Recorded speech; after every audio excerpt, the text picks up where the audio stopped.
Ladies and gentlemen, Mike McDermott. Let's go. Presenting now, Worm. Pay the man his money.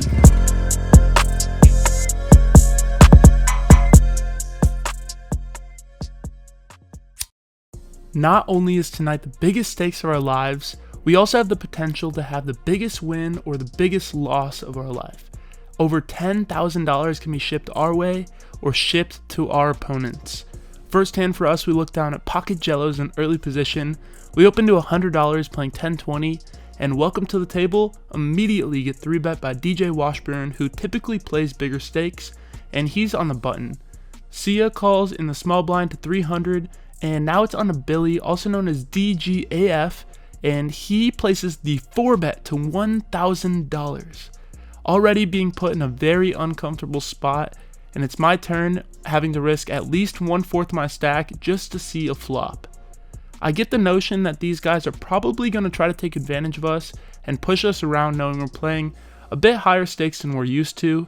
However, this was the first rotation, so I don't expect people to get too out of line just yet. As you can see, I'm dressed as Teddy KJB from the Rounders, and when I'm in a tough scenario, I brought Oreos just to back me up here. I pull out one and twist it, and what do you know, the cream lands on the left side, indicating that this is a must-fold spot. I let my cards go.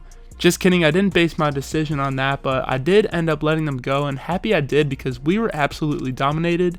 DJ makes a call, and Billy and him end up getting it all in on the flop when DJ hits a nut straight on the turn and doubles up through him. Now that I see DJ's 3-betting me light, it's time to take advantage of this, and we're not letting ourselves get pushed around. With all the added pressure, Jack makes an insane fold with pocket jacks. That is literally an amazing fold. Good job, Jello. It's my first hand. We have Jack Queen suited on the button. DJF calls 40. DK races to 210. I flat call, and DJF calls as well. By the way, we're playing the stand-up game. If there wasn't enough pressure, if you're the last person to win a hand of the 9 of us, you have to pay 10 times the middle card on the next flop. So a lot of pressure to win this hand. As the flop comes ace, jack, queen, 2 clubs, we flop bottom 2 pair. DK bets $270. We got bottom 2, definitely could raise. I decided to just call here and assess the turn card, and DGF calls as well. In the turn card, I'm glad we assessed it. It's the Queen of Hearts filling us up. We got a full house. And they don't really have much. They check it over to me, and I snap check it back for deception, trying to let their straight draws and flush draws get there. And the 4 of clubs is the river, so a flush would have completed. But they both check to me, and I'm not very hopeful about them having a flush or straight. So I'm not going to target a straight or a flush. I don't think they have that. I'm going to go to target a pair of aces. I make it $700 to go, and they both quickly fold. But we win a hand, and we don't have to pay the stand-up game. This hand is a doozy. We pick up King-Queen offsuit in the cutoff. Billy raises in the +3 to 120, and it folds to me. Typically I'd 3-bet in this spot to isolate an opponent. However, I know Billy throws in quite a bit of light 4-bets, and I don't want to be placed in a spot where I might have to risk a large portion of my stack with not a super monster hand. So I decided to just call in position, and luckily we do go heads up, and we see a nice looking flop, Queen 10-8 rainbow.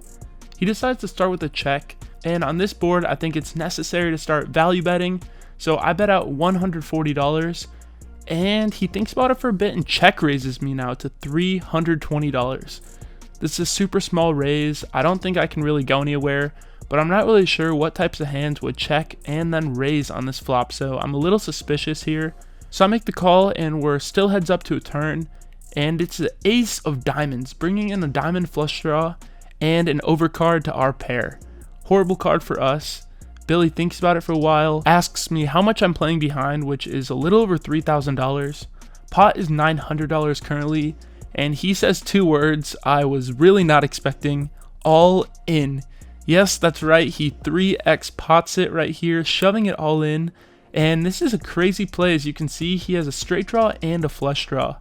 Unfortunately, this card is just so bad for me. I'm not really sure what he would be doing this with. You can see me think about it here for quite a bit because I do feel super suspicious that he would go for such a big bet, but it's just a really tough bet to call, especially for my entire stack playing the biggest stakes of my life. Billy knows that, makes a good play, and I let it go. Next hand for us, Tsushima opens under the gun 1 to 120. I look down at ace 10 of hearts under the gun 1. I came in here with a game plan to 3-bet Tsushima a lot, especially after what she tweeted at us. Knock, show the fans. Alright, I put in a 3-bet, a small 3-bet to $300. Could go a little bit bigger as we see the button make the call, small blind call, big blind call, and Tsushima call. A lot of action players including DK, DJF, and we're going to the flop, which comes ace, queen, 9. Did I forget about Sai in the button? She made the call as well, and she's got us crushed. We don't know that. I put out a bet of $800 on a board that looked really good for me. After I placed this bet, Sia raises me to $1,900. DJF and DK quickly fold. Tsushima folds and it's back to me. I ask her how much she has left, and she tells me she's got 2 green chips behind, which is about $2,500 left in her stack, and that is very suspicious to me. My heart just started pounding a little bit here. And yes, Rosie, the pressure is high, but I really can see clearly that she is showing a ton of strength. She put in half of her stack against me, who raised pre-flop and bet out against 5 people on an ace queen 9 board. I mean, that literally smashes my range. I'm gonna have all the best hands like aces, queens, ace 9, ace queen. So for that reason, I decided to fold, giving her some credit, and she takes this one down. This hand, there's an early position limp from Billy, and I decide to try to isolate him with ace 9 of diamonds in early position myself. I raise it up to 120, and it works out because we go heads up to a flop in position.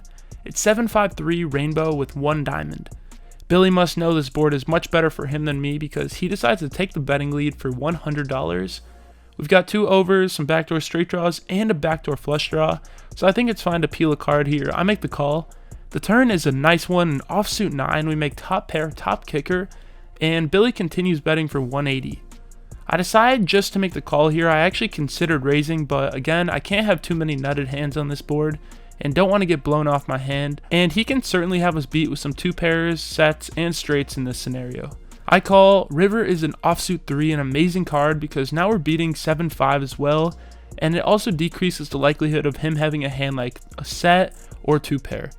Billy now bets out super small for $140. It seems like he's really targeting some sort of ace-high hand and value betting super thin with a weaker hand than mine, so I think a raise is definitely in order here. I decide to raise, but not too big. I make it $520. If we get 3-bet, this is going to be a nasty spot, but he quickly makes a call with what happened to be 7-6 offsuit, and we win the hand. Nice hand, Jello. Let's keep this party rolling. There's a call, DK, $40, which is you're going to see a lot. He does not like to fold. And Tsushima under the gun 2 raises up to $200. I look down at pocket 8s, the snowman and the hijack. Seems like a pretty good spot to flat call normally. Not in this game. In this game, there are tons and tons of 3-bets. I don't want to open my stack up to being isolated and raised, which the lady to my left, Juan, loves to do. So we're not going to let that happen. I'm putting in a 3-bet myself to isolate DK and to isolate Tsushima, who I know is going to be raising light in these games. I make it $500 to go, and our $500 raise actually ends up getting a ton of respect. Everyone very quickly folds, and we take down this hand relatively uncontested. Let's go. We look down at pocket 10s, yet another solid hand under the gun, and decide to go for a sneaky little limp. Folds around a DJ on the button who makes it 200, and now Billy 3-bets in the big blind to 700. Like I noted before in my pocket jacks hand, it's clear DJ's opening really wide on the button, and Billy also seems to be 3-betting pretty aggressively at the table. I'm done being pushed around by these guys. It's time to show them that we came to play. I've got 4,000 in my stack, and all of it's going in the middle. I rip it for $4,000. DJ quickly gets out of there with his garbage, and so does Billy, and we collect $1,000 pre-flop without even needing to see cards, adding 25% to our stack. We're not being pushed around anymore, boys. In the next hand, we look down at pocket 9s in another position. I'm deciding to just call another position because I want to see what happens in front of me at these big action games with a lot of raises and re-raisings happening. And speaking of raises, Juan puts in a raise to $200 and another raise from DJ Washburn on the cutoff to $650. Folds back to me. Now it's gone early position raise and a cutoff 3-bet, which DJ I know is going to be mixing up a ton. I'm not exactly worried about his range. I'm worried about Juan. And if I flat call, I'm very worried about Juan 4-betting me and then me having to fold. So I don't want to call. For me, it's either call or raise all in. And again, I'm actually one of the last people who has not won in the stand-up game. Again, I've been very card dead. So I'm in a tough spot here. but I do decide to make the right laydown against Juan, who I was putting on a very strong range, raising me from low position, and this time I happen to be right. Let's freaking go. Another good fold for the boys, and the good folds are what saves you the most money in poker, especially in a game like this where a single raise sizing is like a normal buy-in for a normal session. This hand, the tightest player at the table, Margot, decides to open under the gun to 120. She gets 4 or 5 callers before it's on to me on the button and wheel it down yet again at pocket 10s. I consider squeezing here because I certainly have a super strong hand, but Margot's going to have the tightest under the gun range, and if I do squeeze here to 1000 or 1200 or something really large like that, I expect a few different players to call, such as Billy, who wants to get in there, as well as DK, who's looking to gamble. And so I decided just to take a flop in position here, multi-way. If we can spike a set, we might be able to get massively paid. We go like 6-7 ways to a flop, a lot of people, and it comes ace 7-6 rainbow. Margot checks, which is actually a great sign, and it checks over to Billy, who leads out for $300. When it folds back to me, I decide to take a card in position against him and see what he wants to do on the turn. Luckily, it folds around and we go heads up to a turn, which is an offsuit 9. Now he starts it off with a check, and I don't think there's any reason to go for a bet here. Maybe a small blocker bet to buy us to a cheap river card, but I decide to check here and look the bluff catch on most river cards. The river's an offsuit queen, and he checks again. I'm not going to bet my third pair, or no need to turn it into a bluff either. I check it back, and we win versus 9-8 offsuit, scooping in yet another pot our way. You love seeing your boy go all in and taking it down. That's 1,000 profit for Jello, and my turn to make 1,000 profit. How about pocket aces under the gun, where dreams are made of, where Vegas, the mirage, all of that comes true. I'm under the gun, I call 40, like my strategy has been all night, just call another position, see how things develop. And unfortunately, we see fold, all the way to Sia, who puts in a raise on the cutoff to $200. We see a call on the button from DJF, and unfortunately, DK folds. That is a big bad news for us because he calls like 75% of hands. It kind of feels like a cooler almost when DK doesn't get in the hand when you have pocket aces. Maybe I'm just talking to myself here. Okay, let's put in a raise, and we're gonna make it a hefty raise. I make it $1,000 to go.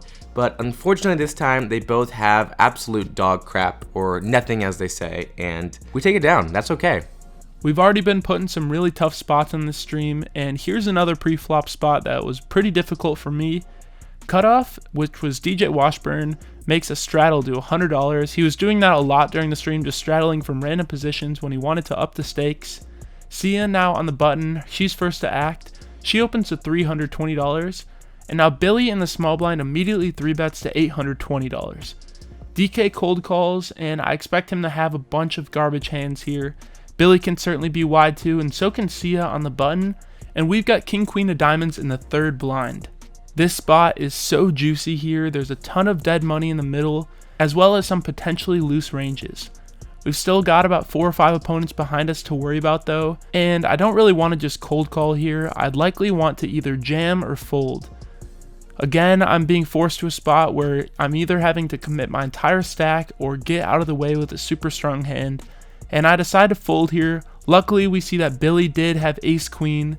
DK flops top pair and ends up getting it all in on the flop versus the maniac Billy, who binks a queen on the turn to stack DK once again, and luckily we were able to avoid yet another really tough spot. In this hand, there is a call from DJF, a call from DK, and a call from Shishimi, and she is trapping. I put in a raise to the cutoff to $200. Here's Frankie with pocket I didn't know tens. you were playing, Sia. And Sashimi's got a hand. How are you? This is going to go up. Sia makes the call, DK makes the call, and it's back on Shishimi. She's got ace king suited. My heart's racing a little bit. This is gonna be exciting. The pot's gonna get really big when she jams it all in. No, she goes all in. That's more than Look at him right now. Look at me. Shimmy, look at him right now. No, she's gonna apply max pressure Look at right now. Look at this And dynamic. she's gonna let Frankie off easy. She does, even after You can count. that pocket with the king high. At best, he's a flip here. Yeah. This is an at best you're a flip spot. At this point in my head, I'm thinking, what is she going to be over limping the hijack with and then re-ripping all in? besides, you know, a hand like ace king or 7 deuce, I mean, I wasn't putting on a big pocket pair in any means. And although I'm at the very bottom of my value range, I mean, I'm definitely folding here with pocket 9s, I do feel like I do have to call this off, which seems crazy. I know I'm probably flipping. Luckily for him, it's as good of a situation as he could hope for.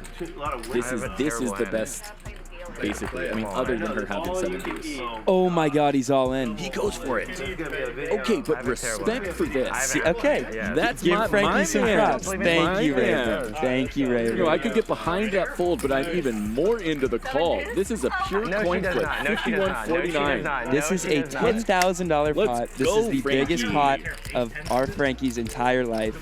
Hell yeah, Frankie. I'll give you one. Here we go, guys. Let's go. Oh my God, I'm She freaking trapped me. out. I'm freaking She out. trapped Keep me. it little. She trapped me. Yes. She trapped me. Send me that 10. I owe her 110 if I No, you got her, Frankie. He hasn't seen her cards yet, right? She has aces. It's a good trap. She has not shown She the has cards aces. yet. You're ahead, Deuce. You're ahead. I think so too. Can I buy you a hand? No. Will you give me the same price? I think he does not have. Yes. Oh my God, we're one card away. One trapped me. card. Oh my God. You win, You win. The biggest card of young Frankie's Life. career Yeah. in poker. This is Right come on. now, Yes. the reverse bink. He dodges an ace and a king. Oh my God, he won. A 550 pot for Frankie. Let's go. Oh my God. Respect. That's my boy. Yeah, and he earned my respect there too. One of the best feelings in the world is to put my pocket 10s on the table, and she showed ace king. She finally showed me that we had the best hand, and we are scooping home the biggest pot of our entire lives, $10,470 pot. Oh my gosh, what a hand, what a flip. I love poker, I love this game, and I love you guys. Stay tuned, next video, I've got 6 more hands, including 5 hands that happen post-stream that you will not want to miss. You cannot miss them because they get into some of my biggest pots. I actually get into a bigger pot post-stream than I did in this hand, bigger than a 10K pot. Make sure to tune in, subscribe to see that. It'll come out next Sunday. Love you guys, catch you then, peace.